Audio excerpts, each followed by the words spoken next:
Alright guys, good afternoon. We're here for the third in the Gauntlet series for the William Collins Forest Fatty.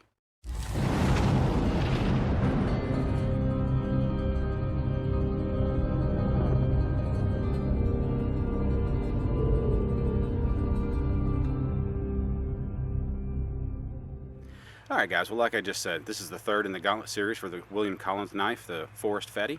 I'm not going to do a lengthy intro on this knife simply because Ben from Living Survival and John from Wingman115 have already done two great reviews of this knife that have outlined the specs of it very well. I'm going to go ahead and put the links to their reviews in the description box of this video, but there are a couple things I do want to highlight, so let's go ahead and get on with it. Alright guys, just a couple things I want to highlight about this knife really quick before we get to work. Number one, Ben and John did go ahead and send the knife on to each other and on to me without touching up the edge, just to kind of give a journey or the tale of how well the edge retention is on this knife. And I have to say, it's really, really good.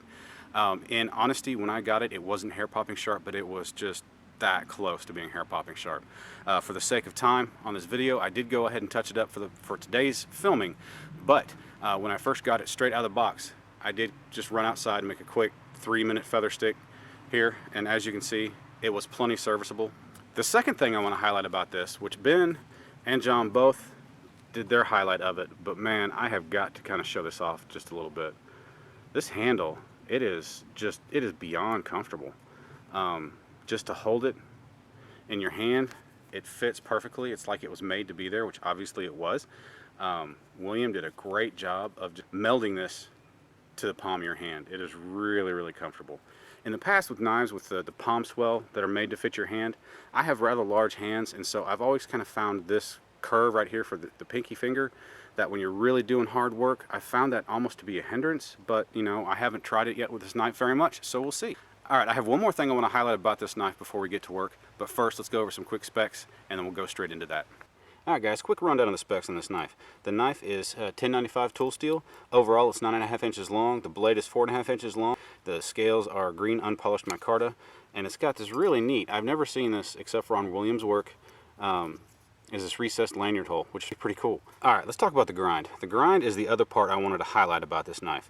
I've seen a lot of questions about this in the other videos, the comments of it. I had the same question myself, so I just went straight to the horse's mouth and talked to William about it. It makes perfect sense, and thus far using it, guys, it's probably the most unique but usable saber grind I've used. This is what he calls his blended saber grind. Now to kind of highlight this a little bit, I brought a saber ground knife out here for comparison. It's the LT Wright GNS. As you can see, it's got the telltale saber grind edge right there, whereas right here looks like a full flat, doesn't it? Well, the thing is, and I didn't notice it until he said so, the blended saber, what it is, it's a high saber grind, and what he's done is he's kind of convexed that bevel, and so it's a smooth transition. But if you look at it sideways, and I highly doubt I'm going to be able to really highlight it well on film. You can see it with the naked eye. Hopefully this translates. But you can see where normally would be the clear outline of that bevel, it has been convexed. It's pretty cool. And guys, it's really usable. So anyway, let's get to work. What is on the docket today? Well, Ben from Living Survival specifically requested that I do a bow drill. And I'm going to kind of take a step out here. I'm going to do a bow drill hickory. I've done it before. Why I chose hickory today is because every time I've done a hickory bow drill before, it is really challenging to create a usable set with a knife. And I've always used an axe to create most of the set and just kind of smoothed out the edges, so to speak, with a knife when I was close to being done. So let's see how well this knife goes making a bow drill set out of hickory.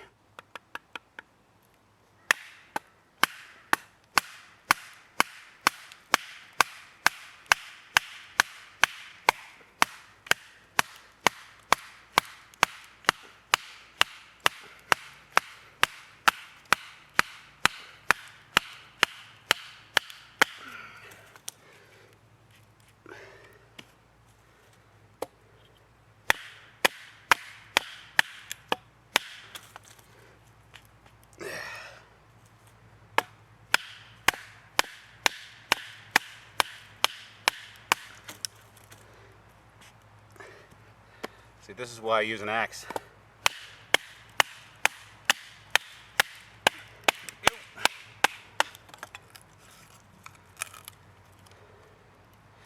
that will eventually be our spindle.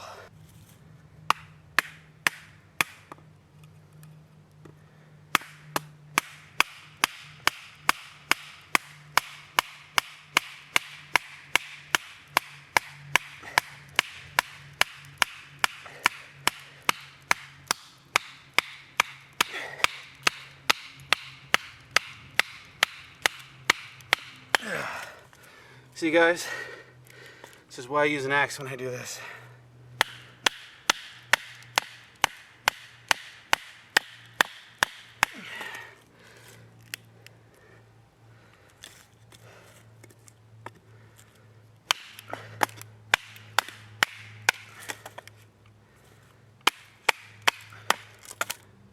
So 2 hard poundings later. Alright guys, well I went ahead and cut the top portion of this off.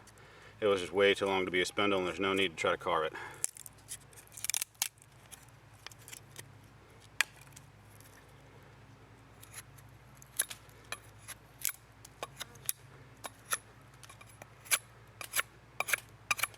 Got a good bite to it, controllable.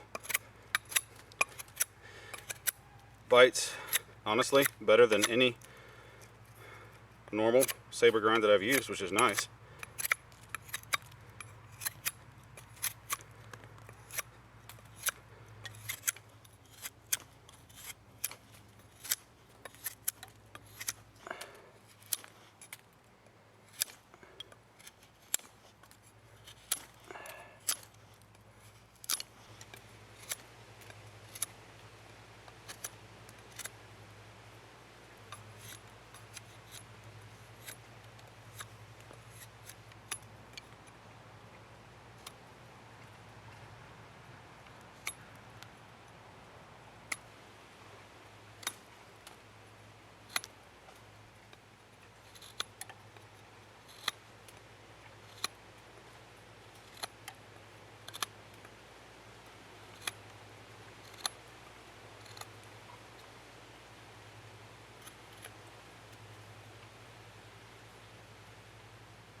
Scoot back just a little bit.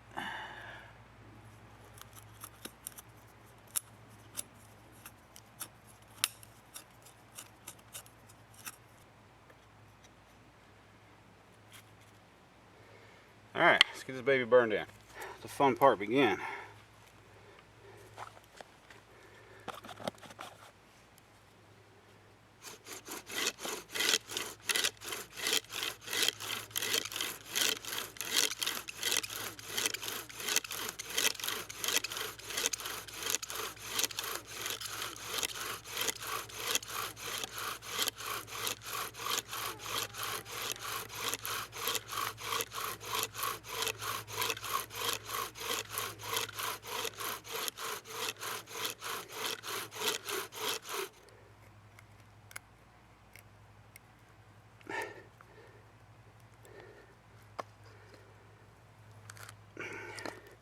And I found that cutting the notch out on the bow drill set is where some knives really shine and others can give you problems.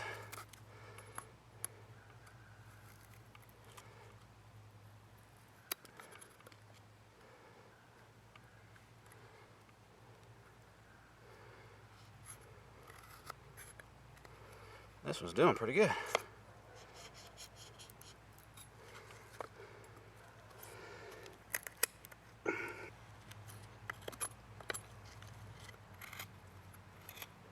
Cuts cross grain really well.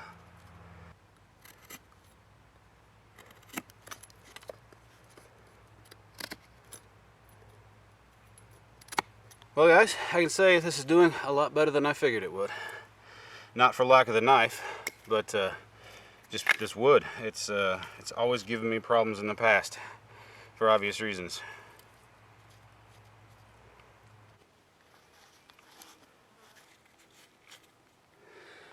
Alright, maybe, I think this is try number 7, I think.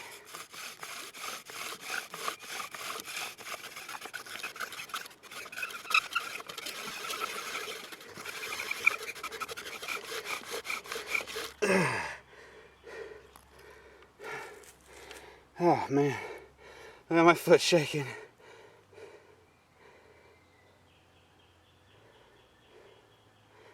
Jeez.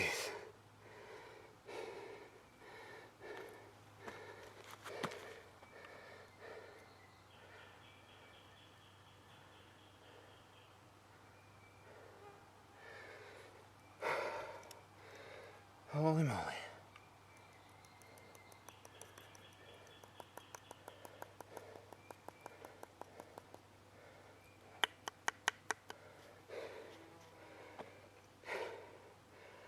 Alright, let that baby get established. Alright, go time. I think. There we go.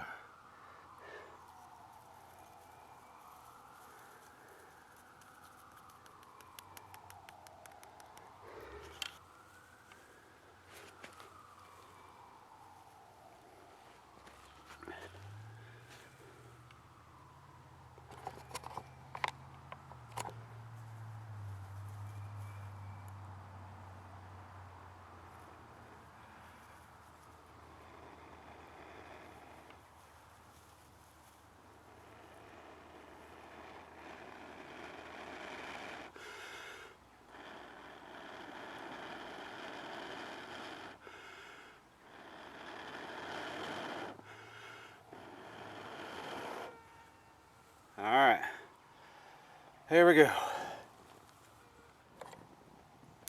Alright guys, well that wore me slam out. I know you watched that in a matter of 3 or 4 minutes, but it took me the better part of an hour and 15 minutes to get that done, so I am tired. But I have to say, this blade from William Collins, the Forest Fatty, performed expertly.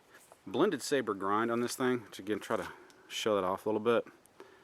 It worked really well, surprisingly well. I'm used to saber grinds that have a much more steep angle, and so they don't push into wood as well. But this, it comes down really thin, which I really like. It performs a lot like a Scandi, not quite like a Scandi Vex, even though it does have a nice, minute secondary on it here. I really like it. It's really hard to describe without actually using it, but it worked really well, like I said.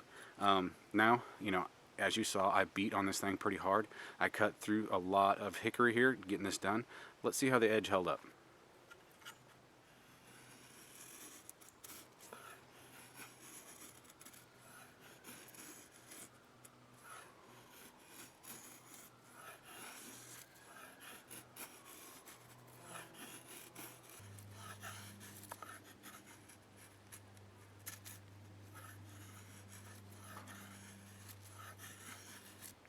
Hi guys.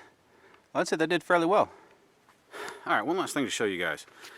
William put together what I would consider a classic bushcraft style sheath, which I really like it.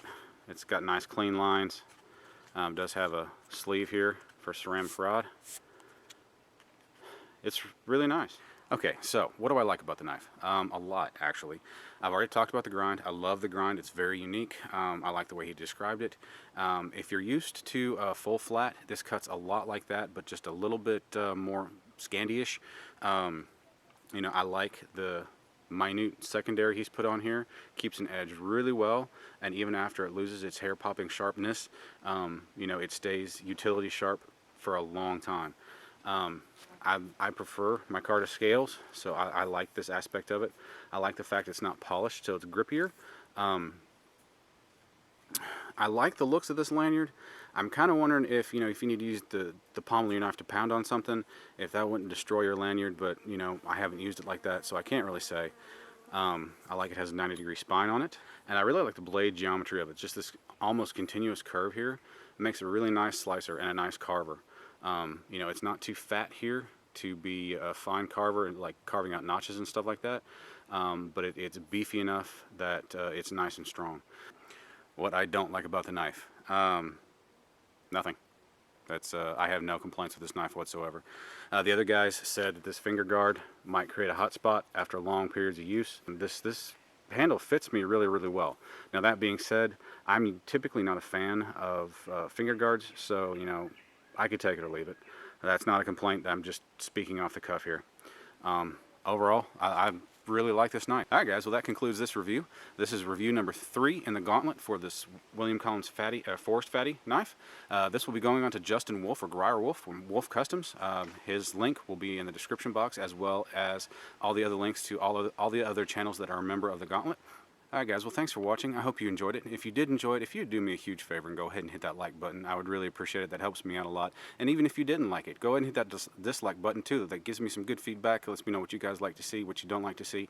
And you know, if you have the time and want to, go ahead and give me a comment as well. I love the feedback and interaction that these videos can cause. And again, if you did enjoy it and want to kind of keep track of what the channel's doing or what's going on, go ahead and hit that subscribe button too. Anyway guys, again, thanks for joining me, and I will see you in the next one.